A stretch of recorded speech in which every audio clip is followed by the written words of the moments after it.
What was Monique like as a little girl? What you seeing right now, baby, ain't nothing. So you always... listen, let me tell you something. A lot of people in this industry don't like me, right? Yeah. They didn't like me as a little girl, Shannon. I'm so used to this shit. People didn't like me because I was going to tell it. I'm going to tell. I'm going to tell on you. So what you saying right now is the same thing you getting. They tried to fight my ass in the 12th grade, Shannon. They surrounded me, a group of them. Okay, wanted to fight on me. Why? Because I told the truth. What you tell? I told Andre that was not Lawan's baby. Because that's what Lawan. That ain't your place. Let me tell. Wait a minute, Sugar. You gonna calm yourself down? Okay.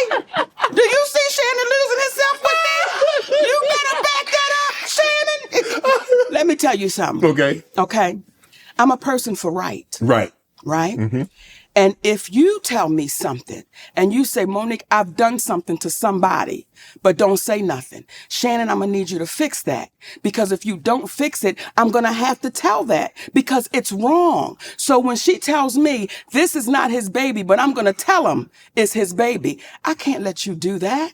That's not right. Wow. So what I stand for is right. And I think where we run into a problem in our community, in our group, we get so caught in, well, that's not your place, but you see wrong happening, right? So when you see wrong happening, what you do? Do you just stand back and say, that ain't my business? Or do you look and say, well, I knew that wasn't his baby. Now the baby 21 years old and he's trying to find his father. What you gonna do? I'm asking you, what you gonna do? Well, honestly, Monique, if somebody say, well, Shannon, I'm going to tell you something, and I'm going to tell you this in confidentiality, and I don't want to go any further than me, you, and this table. Yes. It stays with me, him, and the table. Well, let me say this, because I'm going to go back and forth with your ass, okay? I would say, before you tell me, did you hurt somebody? Yeah, okay, yes. Before you tell me, is this something that would make me question your character? Before you tell me, you got to be clear about what you get ready to tell me. Because if you're getting ready to tell me something, and I know that you've done something wrong, I know that you're wrong, and I not say anything. That's why people are allowed to keep harming people for years to come. See Harvey Weinstein? Yes. Well, there's a lot of people that knew what was happening. But they felt it wasn't their place. It wasn't their place. Them. Right, until it becomes you. So I think the moment we get into a space, and I was in the 11th grade at the time, okay? But when we get into a space where we say, listen, if I know you're doing wrong, and I take a position that's not my place, eventually you will succumb to what you support. What was your relationship with the young lady that told you this in confidentiality? I'm not going to focus on, I was in 11th grade, now I'm 56. But when she told me, I told her, I'm going to tell. See, I'm that. I'm going to tell him what you said. So we clear. I'm going to tell him what you said because that's not right. Oh my goodness, Mo. See, I think that's the problem that we're dealing with right now, Shannon. Okay. When we know something is wrong, everything Katt Williams sat here and said, we all know it to be the truth. However, we get so caught up in, well, I ain't gonna say nothing. Right. Well, can you believe he said it? Or can you? Or it's the messenger. It's the messenger, baby. We get so caught up in the messenger that we'll overlook the message. People have a hard time hearing a 5'5" giant tell the truth. People have a hard time with a black woman over 200 pounds tell the truth because people that look like us, we should just be grateful we got invited to the party. We should just be grateful that someone paid us attention. I've dealt with that my whole life. I've dealt with that. So when you get to a space where you say, listen, I want to be free. I want to be free. I don't want to walk around intimidated, scared, fearful. What might happen? What they going to say? What they going to do? If it's your story and it's the truth, tell it. Because what you can do is be in a position to prevent it happening to someone else over and over and over again. So if I go back to the 11th grade with that sister who's no longer with us, rest her with that sister, I would do that again. Because if you tell me something and we know it's wrong, but you're going to pin that on somebody else, is that right? No, it's not right. And what would your Aunt Mary do? Man, Monique, I swear, Monique. You're not answering my question. What would your Aunt Mary do? Well, she gonna tell it because you gonna tell anything anyway. So yeah, they probably know not to tell her. But that's why you love Aunt Mary, because Aunt Mary kept it in check. Yeah. Even though you didn't want to tell her, right? She was gonna tell that baby, you know, that's not your daddy. Right. We're not gonna play like that. You love Aunt Mary. I do. We've been taught to say you mistreated me, you abused me, you violated me, you disrespected me, you belittled me, but I'm supposed to look at you at Thanksgiving and say, how you doing, Unc? That's what we've been taught. You swallow that pain. That's why people have such a problem with Katt Williams. People have a problem with people that says, I'm going to tell the truth. I'm going to tell the truth. And that causes a ruckus. And you would say, why are people upset with the truth? When you hear Steve Harvey say, there are repercussions when you tell the truth. Well, remember when we were children? What would your grandmother tell you? Tell the truth. Tell the truth, because if not, there will be what? Repercussions. Right. Well, now it's got turned around. When you tell the truth, there'll be repercussions. So what's the opposite of that? Should I tell a lie and get a reward? So that's how we're rolling right now. That's how we're dealing with one another right now. So when it comes to family and people saying, oh, Monique, how could you? Listen. I want to live the rest of this journey that I have in peace. I want to be with my family, in love with my man, he in love with me. We watch our babies grow and develop their own families. I don't need anything in the midst of that, because you family, that I should accept that trauma. I should accept you not taking accountability for what you've done, what you've said, and we just washed the slate. That's why we're in the position we are now as a community, as a Black community, as a community in entertainment. Everybody's been so afraid to say, look what they did to me. Look what they said. And it's like, oh, well, listen now, we don't want to ruffle no feathers, especially if the messenger doesn't fit what people should think the messenger is supposed to look like. Right. And we keep repeating history, Shannon. Kevin Hart. Now, you know when Katt Williams said gatekeepers? Yes. Kevin Hart, I do his podcast. Yes. And I want y'all to re-listen to the podcast so you can hear it for yourself. When he first comes on, he says, you're like my mother, you're like my aunt, you're like my sister. Okay? Then we do the podcast. We speak about the Tyler Perry situation. Oprah Winfrey, he said, I don't really know Oprah, but I'm going to reach out to Tyler. Appreciate that. Kevin kept his word. He reached out to Tyler Perry. Kevin Hart called me back about maybe a week or so later.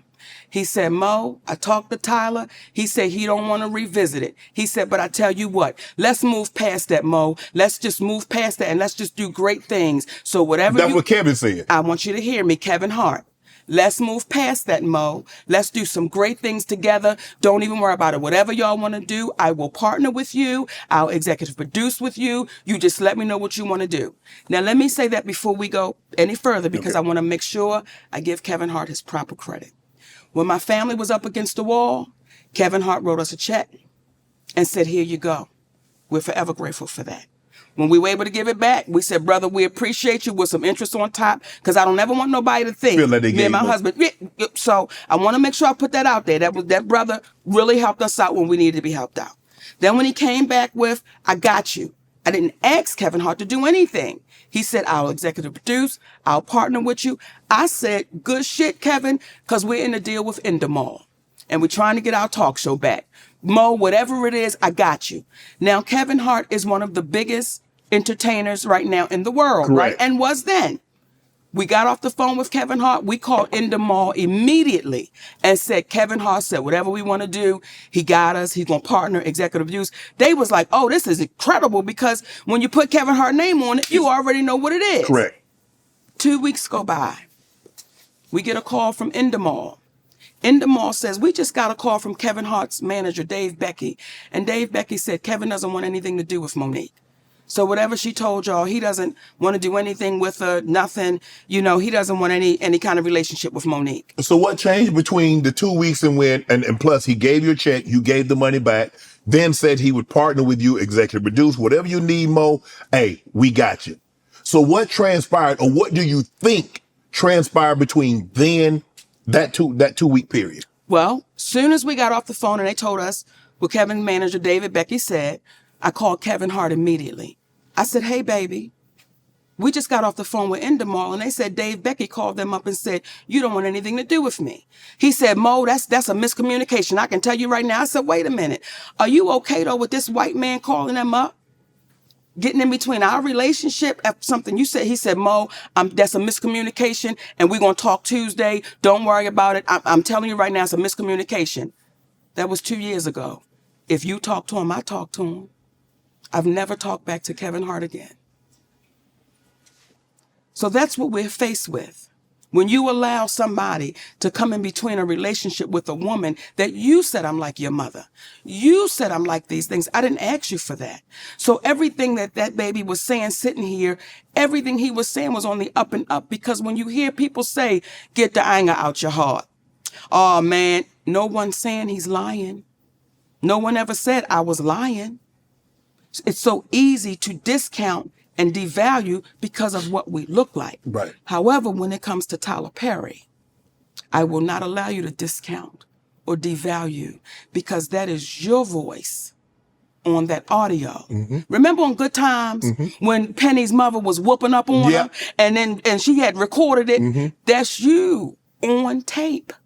So how does it go from you saying you're going to give me an apology to now I owe you an apology? But what do you want an apology for?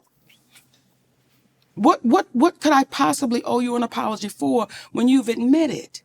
See, when Lee Daniels says to me, because Cookie from the show Empire, I was offered that role. Now, Taraji tore it up, baby. Listen here. However, I was offered that. Then Felita called me back and say, baby girl, they said you're too difficult to work with. But you hear on the audio that a man told David Talbert I was difficult to work with. Do you see how that cost my family? Yes. And with no accountability, because, oh, it's the great Tyler Perry. No, you've got to be accountable for that.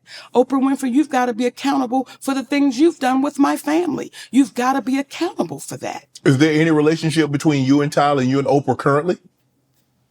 No. But I thought there was an apology. I read that I thought I read somewhere that Oprah had issued you an apology and Tyler had issued an apology. That's not correct. No. The only person that's given you an apology. You saw it. It's Lee Daniels. That's the only person. So we are in a place where we're too afraid to call them for what it is. We're too afraid to say, if it looked like a duck and it quacked like a duck, what is it, Shannon? It's a duck. Right. So again, you see the struggle of the black woman as I'm sitting here talking to you, and you say, Mo, but why would you record him? But you heard the man violate me. The first thing wasn't, I can't believe that Katt did that to you. It's, why would you do it? And we understand it. Right. Because we've been conditioned that way. Because when you had to get somehow, because when you're telling people these are lies, nobody is believing Monique. So now, even though you have him record his voice, and that's him, and he's saying he made it up, now it's no longer, oh man, I can't believe he lied on Mo. Mo, why'd you record it? So now they put the onus back on you. Where's the win? How do we win? How does a black woman win when you say, here he is right here? And I look to the community and say, how long do we allow us to keep being exploited, used up, taken advantage of? And because we think somebody can give us an opportunity, we just say, shh, I'm not going to say nothing. If we keep operating like that, Shannon, you're going to have a whole lot of us sitting right here in this same seat, almost telling the same story.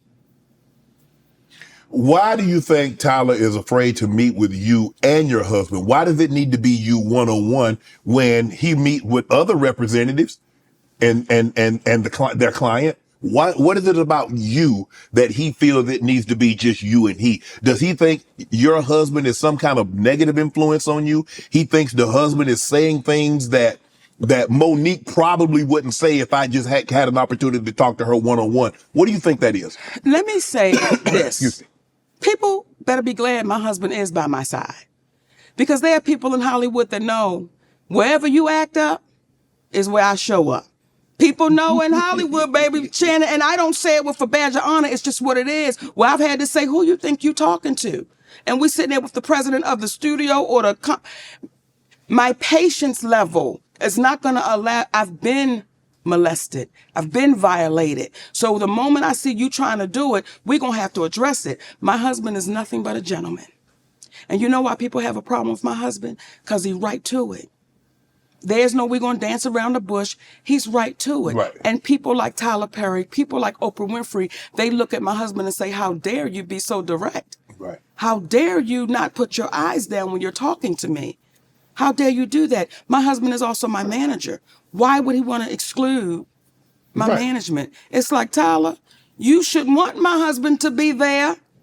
You may want him to be sitting right there so that way we can have a conversation that everyone can be heard. Mm-hmm. But I appreciate you, Shannon, because most people are too afraid that's heard the tape. They're too afraid to say, no, I heard it, and this is what he said. Mm-hmm. I appreciate T.S. Madison because T.S. Madison was the first one to say, no, I heard what he said. Mm-hmm. So when folks were trying to jump on her, she not down for the black woman. Listen, baby, y'all don't even understand the fights that sister be having when ain't nobody watching for the black woman. Right. So I appreciate you looking in that camera. Right.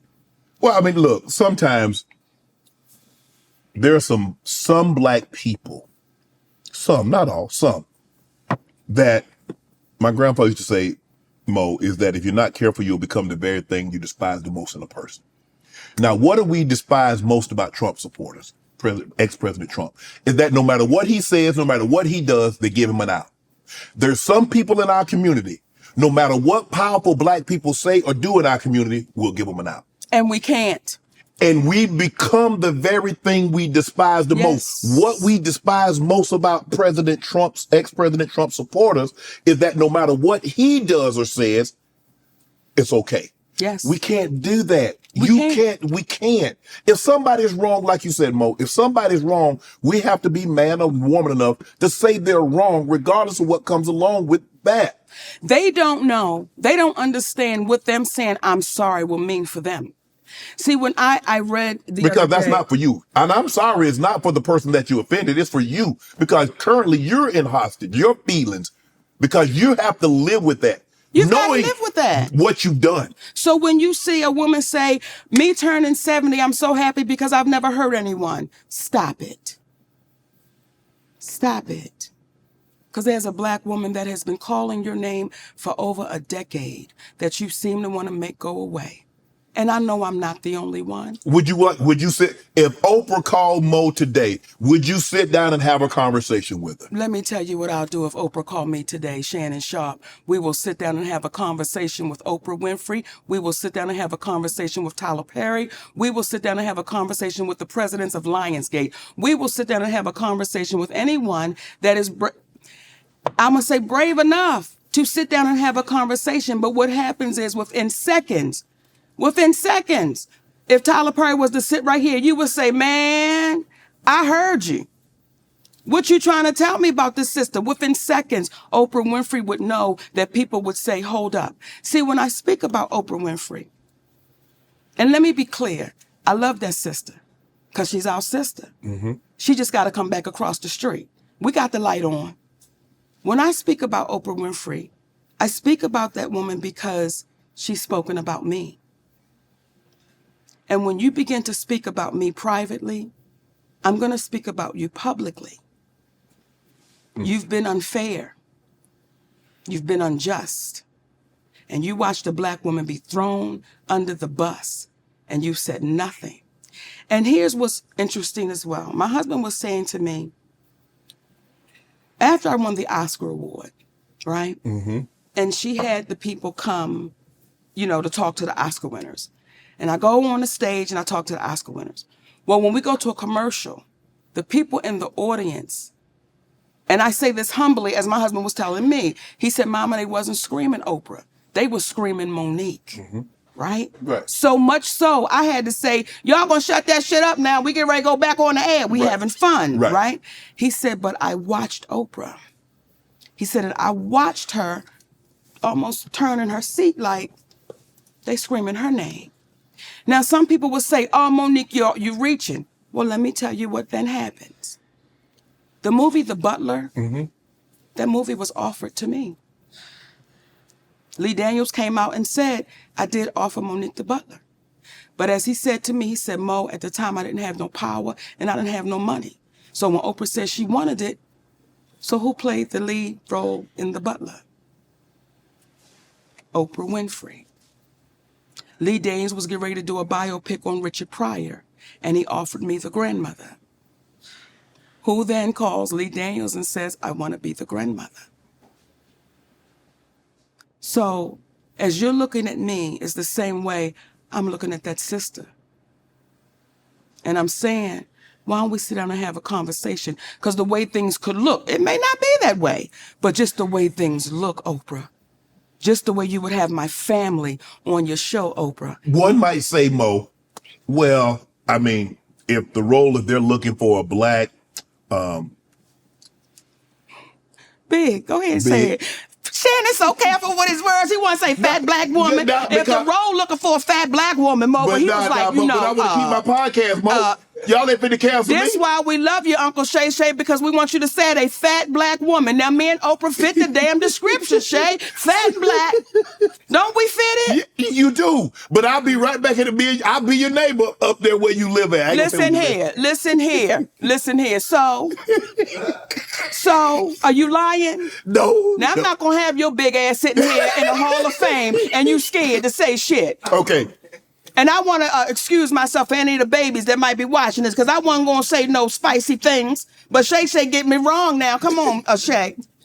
One might say, or people might say, well, Mo, I mean, the role calls for a heavyset black woman. You, Oprah, y'all fit the roles. Yes. How do we know that she wasn't offered the role at long and people think that she's better, more qualified than you? It don't work like that, Shannon. You can't offer me. Once you say, I want you. Right. That's what it is. Okay. Okay? Yeah. But I don't have the money to fund a production. Right. I don't have the connections to go to the studio and say, listen, I want to do this movie. She does. Right. So when Lee says, hey, baby, she got the money, go get it. Get it. But someone would just say, how is that working out like that? How is that happening like that? How is it that things that was offered to Monique, you seem to be playing? Now, I told Oprah about that. See, everything we're saying to you right now. You was having a conversation with her. Listen here. I don't play the behind the back. I don't play the I'ma share it with Shannon. There's one thing I will share with you that I've not shared with anybody. Okay. But I don't play the behind the back and all of that. I say, listen, let me try to get to you first. Now, if you avoid me, okay. But I tried to be respectful. I tried to call you first. When she had my family on her show, I tried to call you first. I tried to talk to you privately, but then you became the great, mighty Oprah Winfrey, and you were too busy to talk. Well, now I'm going to talk about it. This woman has overstepped with me in so many ways that somebody would say, if we wasn't Monique and Oprah Winfrey in the entertainment business, and we was Monique and Oprah Winfrey that worked at Costco, I see you in the break room. I see you at your cash register. Because she's overstepped. Wow. So, I don't know, Monique. This might be the term crossing of the Rubicon. We might be going too far. If you feel that way, because clearly if you feel this way, now yes. I get why you feel this way. I don't know, like I said, I don't know this. I'm taking you at your word. Now, not the Tyler, because yes. I've listened to the audio. Yes. I'm not talking about that. I'm just talking about Oprah. Yes. I'm just taking you at your word. Yes. If you feel this way, is it possible she feels the exact same way about you? How could she? How could she? What have I taken from Oprah? When did I have Oprah's mother and father on my show? When did I have anybody come and speak about Oprah Winfrey on the Monique show? That's never happened. So how could she feel that way? Would you have done that? Had her family on? Yeah. Let me tell you how we operate. When we had the Monique show, there was a comedian on there. And he was trying to joke T.I.'s wife, Tiny. My husband walked out in the middle of his set. He said, cut. He said, brother, we don't do that here. We uplift our folks. We don't play that. So no, I would not have done that. When Oprah Winfrey had my family, and I'll tell y'all, and I'm looking around, baby, because there are people here. Yes. Okay, and I don't want to be rude to the people at Shay Shay's club. You got other people in the club, right? When Oprah Winfrey called me up, and she said, I got a call from your brother. And this is after I won the Oscar award, right? And your brother wants to come on the show, and he wants to apologize to you for molesting you. And he wants to tell other people how to look out for a predator. Right. I said, Oprah, I said, I don't want anything to do with that cat. I said, and then she said, well, if you want me to scratch the show, I will scratch it. I said, sis, don't scratch it because he could be a different person. And I don't want to get in the way if that cat is a different person. I just don't want no parts of it. Right. Okay? When I hung up that phone, Shannon, I was like, I appreciate that sister. Like, she didn't have to call me. She didn't. She didn't have to call me and say, I'm going to have your brother. Right. I start seeing commercials with my mother and my father and my other brother who used to be my manager, who knew the fear that I had with the brother that was up on stage, right? We never talked about my mother being there. She never told you that. You know how you feel about your grandparents? Yes, absolutely. You know the honor and how you speak about them? Imagine you then seeing your granddaddy and your grandmama on a show, and they're talking about somebody that violated you, and that woman didn't tell you that they were going to be there. How would you feel? I would feel like you felt betrayed. That is exactly how I felt and how I feel. And it's not, no, I understand it. But you betrayed me, sister. And I'm not the only one. Because at the time when she called you, she said it was just your brother. Just my brother. And when my mother was on that show, do you know what I had to deal with, Shannon? What's that? I would be in the store, and I would have elderly women coming up to me, and they would say, your mama ain't shit. Wow. Now, they wasn't lying, Shannon, okay? They wasn't lying, baby. Sometimes you gotta let the truth be the goddamn truth. Sometimes you got to just go with it, but still, it's my mother. It's your mom. And I'm in here, and because when she went, I'm having to defend something, and I got that often with them telling me what my mother wasn't, because you did not tell me. Had Oprah Winfrey said, I'm going to have your mama, I'd have said, shut that shit down. I don't need nobody seeing my mama be greedy. I don't need the world seeing. Shut it down. Now, there's a white woman named Barbara Walters. They called her first. And she said, Monique, I told your family, I can't do that to you. I wouldn't do that to you. You just won that award. Like, why would I do that? Yeah, you're here. Why would I bring something that I know that you don't want to talk about? You lived it. Why do I need to replay it again? Ask her. Your camera right there. I was trying to. I know, baby, but ask her. See, this is where it get juicy, right? Yeah. Because you're saying the right things, but you're asking me questions that I can't answer. Right. I can't answer why Oprah Winfrey did what Oprah Winfrey did. Yeah. Only Oprah Winfrey can answer for her actions. Yes. So again, stop being scared. No, I knew that would get him on there. I knew that would pop him back in, baby. I knew that would get up a Shay Shay. But even this show, I have a producer and I give him a lot of leeway. But I've had people reach out and say, well, a family member said something and I want to come on your show and refute it. That ain't what we do here. Right. It's like, it ain't gonna happen. It's almost, you don't cross that barrier. We don't do the family thing. You don't do the family thing. And I'm going to bring this up. I wasn't going to do it. But damn it, I say, you might want to have another sip over. This seat make you go, truth, tell it. No, tell the damn truth. God damn it, tell the truth. Because family is sacred. It's supposed to be. And we don't cross the line with family. Mm-hmm. And people begin to get comfortable to jump on the Monique bandwagon of Monique doing things wrong, and she doing this and she doing that. And there's a brother named D.L. Hughley. Yeah. And until he take accountability, I won't let it go. What? Because, what would you get ready to say? I was going to say, what did DL do? Let me tell you. Baby, that voice went up, didn't it? DL is friend. He like, that's my friend. No, I've met DL on several occasions. I don't know DL like that. Okay. Do I know DL say like I know an earthquake? No. Do I know, since I've interviewed Katt, had several conversations with him, do I know DL on that level? No. Right. See, when we say family is sacred, right. Family is sacred. And we know that you don't cross the line when it comes to family. Correct. Right? I do DL's radio show. Yes. DL Hughley is not there. His team is there. Mm-hmm. And Shannon, we having a great time. I mean, baby, we having a great time. We going forward, back and forth. When we get to the end of the show, they say, Monique, you want to play a game? Well, I want to play. I said, sure, sugar. Let's play a game. And it's a game called Would You Rather. Oh. Okay? Now. Monique, you should have said, I'm too old for this game. Wait a minute. We're having fun, baby. Right? We're having a good time, Shannon. Okay. It's the sister there and there's two other guys. We're having a great time. It's a beautiful Black unity cookout. Okay. We're having a good time. Okay. Would you say your wife was your family?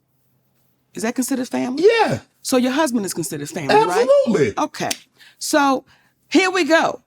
They said, Monique, we want to play a game of Would You Rather. Let's go. Would you rather your husband sleep with Lee Daniels with a condom or Corinne Steffens without one? Really, Monique? Now, as y'all are watching right now who haven't heard this story, y'all going, they doing the same thing in the studio. They going, okay. That is exactly what happened. Now, I said to the team, how does that uplift our community?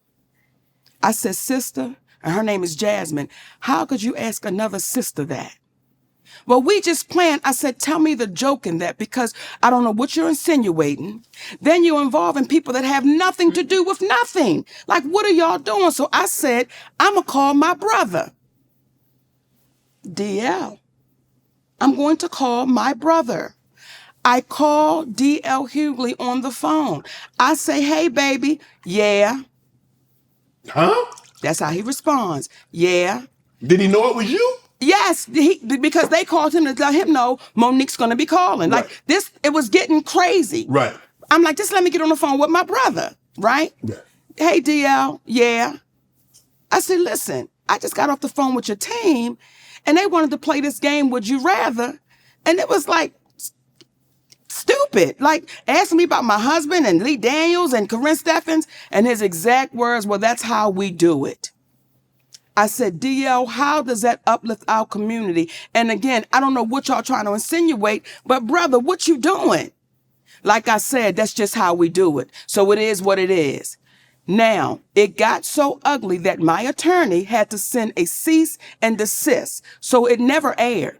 So we have, like, when Katt Williams talk and people, truth tellers talk, we have receipts to everything we're saying.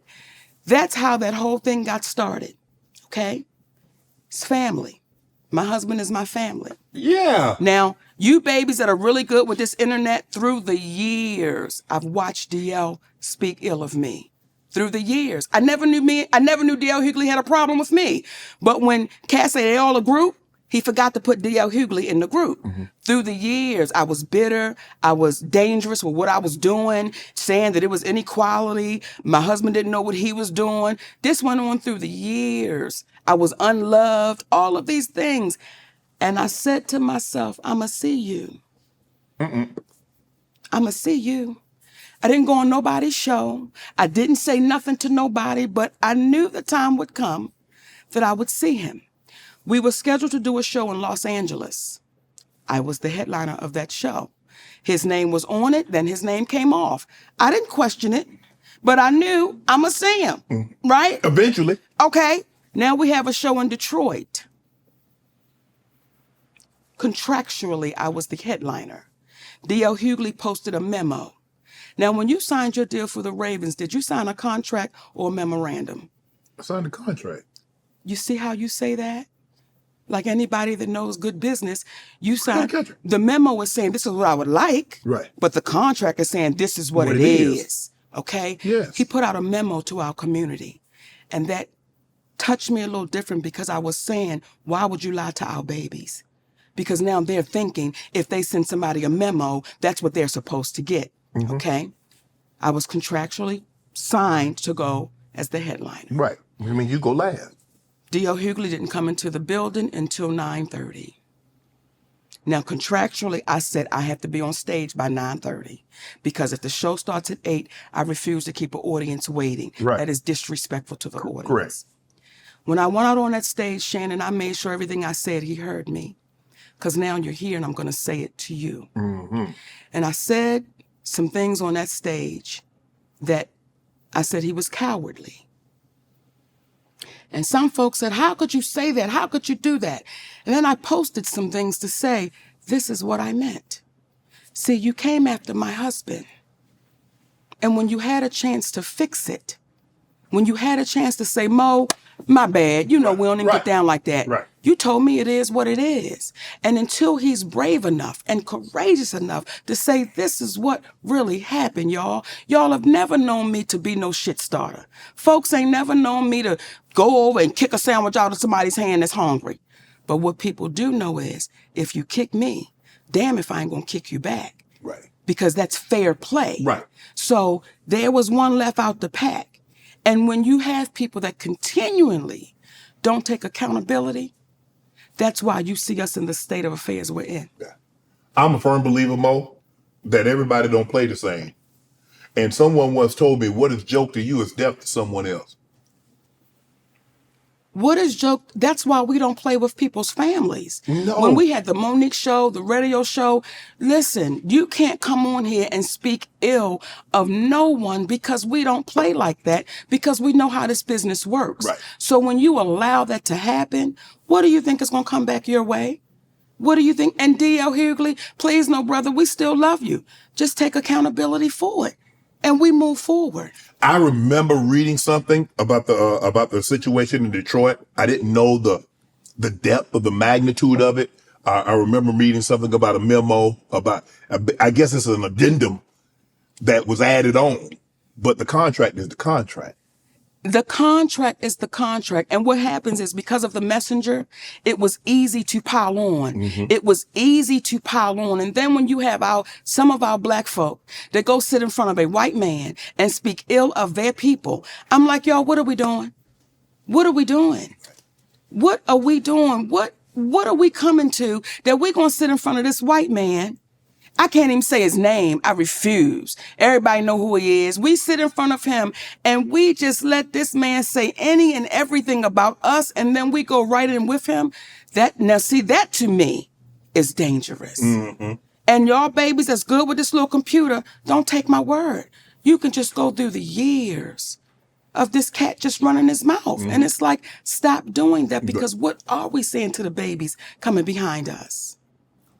When we have our juggernauts, Oprah Winfrey, Tyler Perry, Steve Harvey, Kevin Hart, these are our juggernauts of our community. These are the people that our babies say, when I grow up, I want to be that. Yes. I want to be like that. So we have to call those people to the mat and say, listen, what are you teaching our babies? You're feeding poison because you're showing them your private jet. I'm going to show you my mansion. I'm going to show you my fancy cars, but my character is shot and I'm bankrupt. I got a lot of money in my bank. It's more zeros than some of them than we can imagine. But their character, they are bankrupt. Those are bankrupt people. So everybody that Katt sat right here and told you about, I can't wait to see your next interviews with those people. They ain't coming on now, Mo. Invite them. I have. They not gonna do it? Well, look, I've already done Steve. I have a relationship with Steve. Do him again.